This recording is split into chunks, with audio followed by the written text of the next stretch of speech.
So hello students, today we are going to study chapter 16, that is excretory products and their elimination.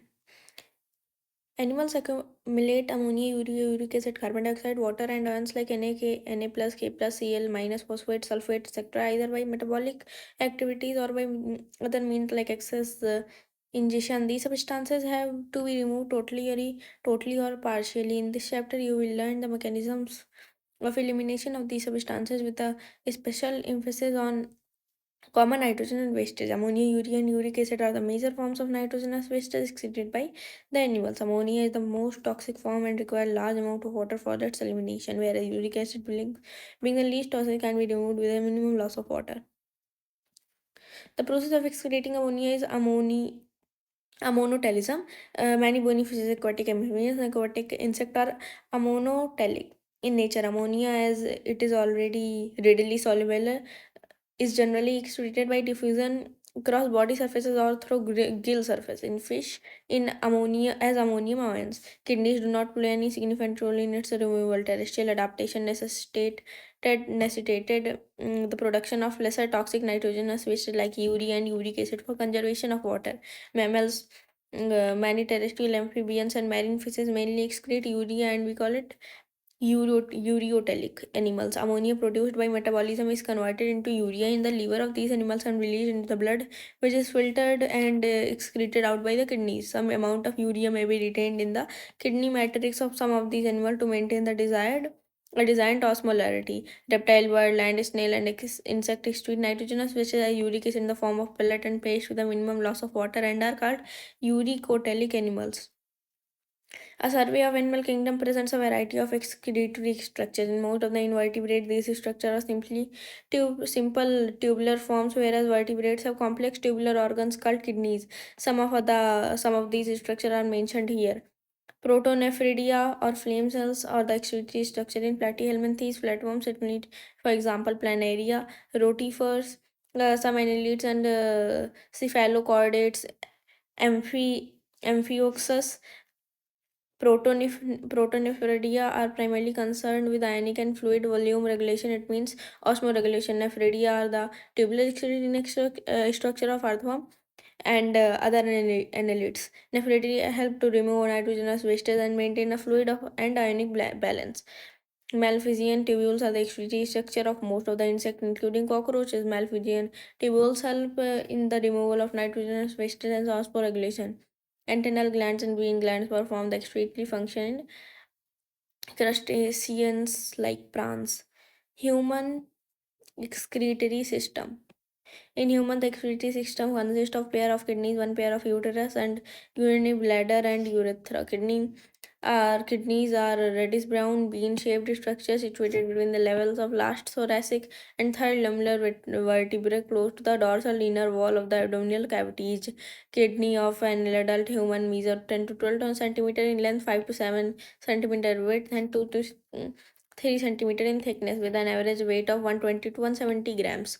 Toward the center of the inner concave surface of the kidney is a notch called a hilum, through which the ureter, blood vessels, and nerves enter. Inner to the hilum is a broad funnel-shaped space called the renal pelvis, with a projection called calyces.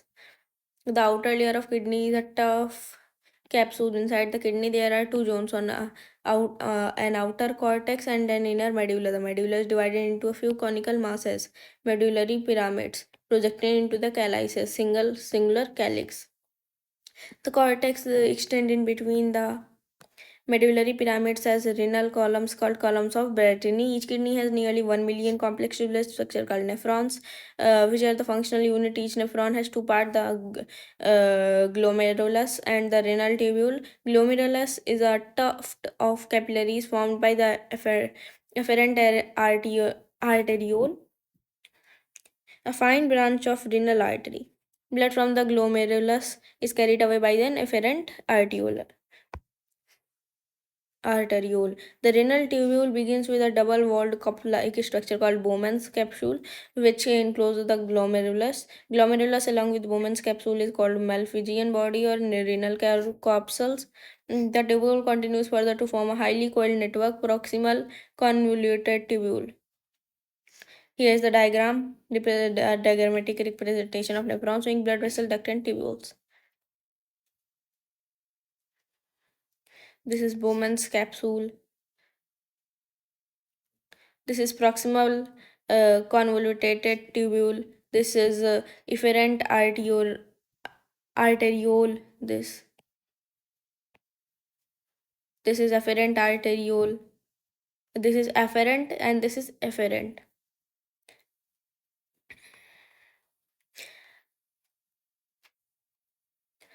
Proximal convoluted tubule, that we call PCT, a hairpin shaped Hennell's loop. Where is Hennell's loop? This. It is like hairpin. Is the next part of the tubule which has a descending end and ascending limb. The ascending limb continues another highly coiled tubular structure called distal convoluted tubule DCT. The DCTs of many nephron open into a straight tube called collecting duct, many of which converge and open into the renal pelvis through medullary pyramids in the calyces. The Malpighian corpuscles, PCT and DCT of the nephron are situated in the cortical region of the kidneys, whereas the loop of the Henle dips into the medulla. In majority of nephron, the loop of Henle is too short and extends only very little to the medulla. Such nephrons are called cortical nephrons. In some of the nephrons, the loop of Henle is very long and run deep into the medulla. These nephrons are called juxtamedullary nephrons. The efferent arteriole emerging from glomerulus forms a fine capillary network around the renal tubule called the uh, peritubular capillary is a minute vessel of these network. This network runs parallel to the Henle's loop, forming U-shaped vasa recta. Vasa recta is absent or highly reduced in cortical nephrons. Urine formation. Urine formation includes three main processes, namely glomerular filtration, reabsorption, and secretion that takes place in different parts of nephron. The first step in urine formation is filtration of blood, which is carried out by glomerulus and is called glomerular filtration. On an average, 1100 1200 ml of blood is filtered by the kidneys per minute, which constitute roughly 1/5 of the blood pumped out by each ventricle of the heart in a minute. The glomerular capillary blood pressure causes filtration of blood through three layers. It means the endothelium of glomerular blood vessels, the epithelium of Bowman capsule, and a basement membrane between these two layers. The epithelial cells of Bowman's capsule called podocytes are arranged in an intricate manner so as to leave some minute spaces called filtration slits or slit pores. Blood is filtered so finely through these membranes that almost all the constituents of the plasma except the protein pass into the lumen of Bowman's capsule. Therefore, it is considered as a process of ultrafiltration. The amount of filtrate formed by kidneys per minute is called glomerular filtration rate GFR. GFR is a healthy individual approximately 125 ml per ml. It means 180 liters per day. The kidneys have built-in mechanism for the regulation of glomerular filtration rate. One such efficient mechanism carried by juxtaglomerular apparatus JGA. JGA is a special sensitive region formed by cellular modification in the distal convoluted tubule and the afferent arteriole at the location of their contact. A fall in GFR can activate the JG cells to release renin, which can stimulate the blood flow, and thereby the GFR back to normal. A comparison of volume of the filtrate formed per day 180 liter per day with that of urine released 1.5 liter suggests that nearly 99% of filtrate has to be reabsorbed by the renal tubes. This process is reabsorption. The tubular uh, epithelial cells in different segments of nephron perform this either by active or passive mechanism. For example, substances like glucose, amino acid, and plus in the filtrate are reabsorbed actively, whereas the nitrogenous waste are absorbed by passive transport. Reabsorption of water also occurs passively in the initial segment of nephron. During urine formation, the tubular cells secrete substances like H plus and K plus and ammonia into the filtrate. Tubular structure is also an important step in urine formation as it helps in the maintenance of ionic and acid base Balance of the body. Function of the tubules. Proximal convoluted tubules (PCTs) are lined by simple cuboidal brush border epithelium, which increases the surface area for reabsorption of nearly all the essential nutrients. As 70-80% of electrolytes and water are reabsorbed by this segment. PCT also help to maintain the pH and ionic balance of the full body fluid by selective secretion of hydrogen ions and ammonia into the filtrate and by absorption of SCO3 minus from it. Hennell's loop. Reabsorption is minimum in its ascending limb. However, this region plays a significant role in the maintenance of high osmolarity of medullary interstitial fluid. The descending limb of loop is Hennell is permeable to water but almost impermeable to electrolytes. This concentrates the filtrate as it moves down. The ascending limb is impermeable to water but allows transport of electrolyte actively or passively. Therefore, as the concentrated filtrate pass upward, it gets diluted due to the passage of electrolyte to the medullary fluid. Distal convoluted tubule (TCT) conditional reabsorption of Na plus and water takes place in this segment. DCT is also capable of reabsorption of HCO3 minus and selective secretion of hydrogen potassium ions in NSA to maintain the pH and sodium potassium balance in blood. This is the reabsorption and secretion of major substances. The whole diagrammatic representation.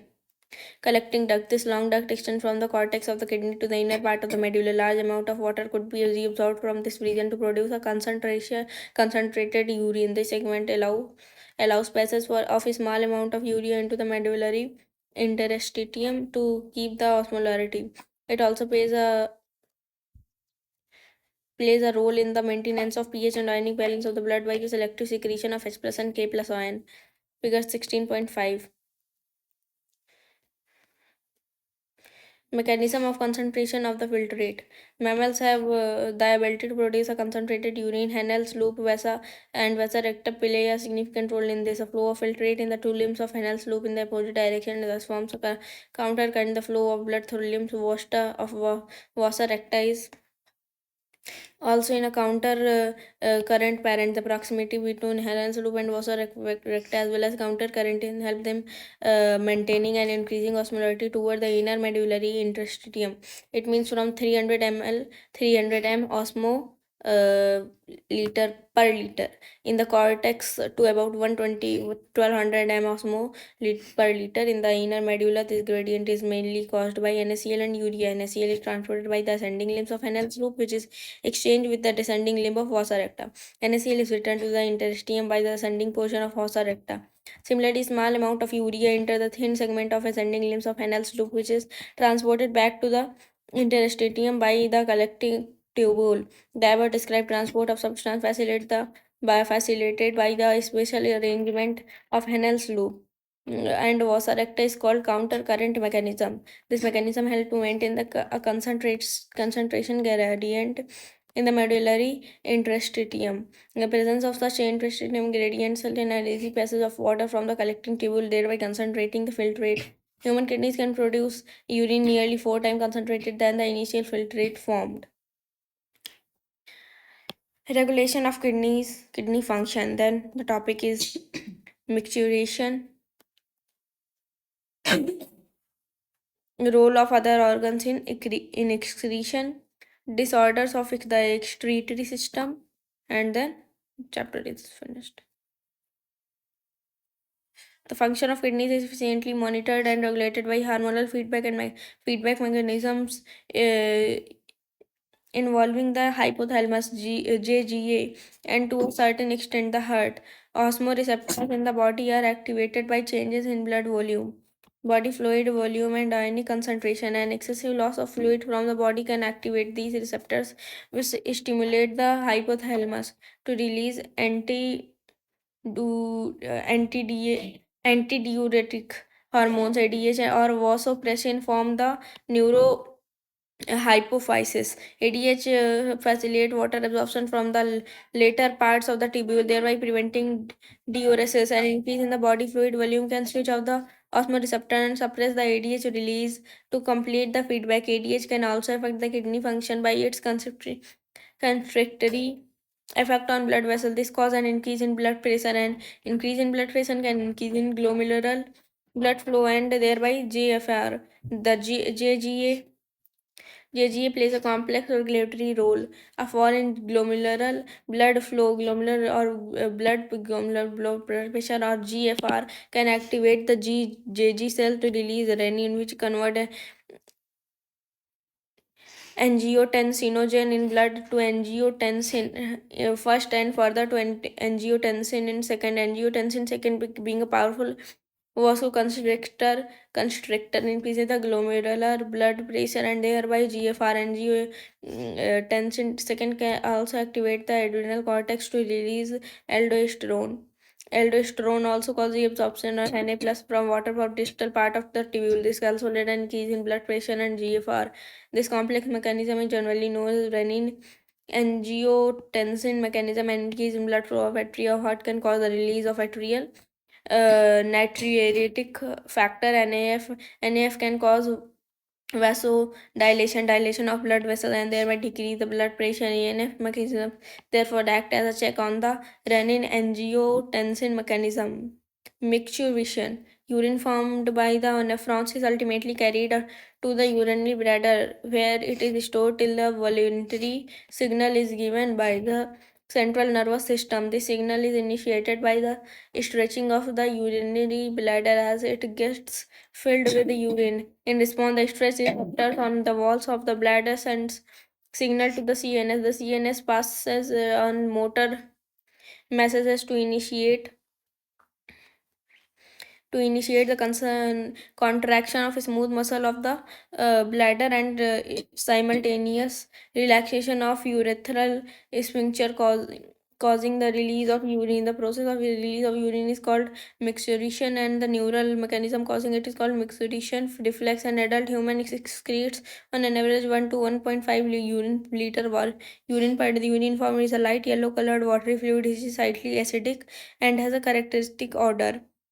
On an average, 25 to 30 gram of urea is excreted out per day. Various conditions can affect the characteristic of urine. Analysis of urine help in clinical diagnosis of many metabolic disorders as well as malfunctioning. For example, presence of glucose, glycosuria, or the ketone bodies, ketonuria in urine are indicative of diabetes mellitus.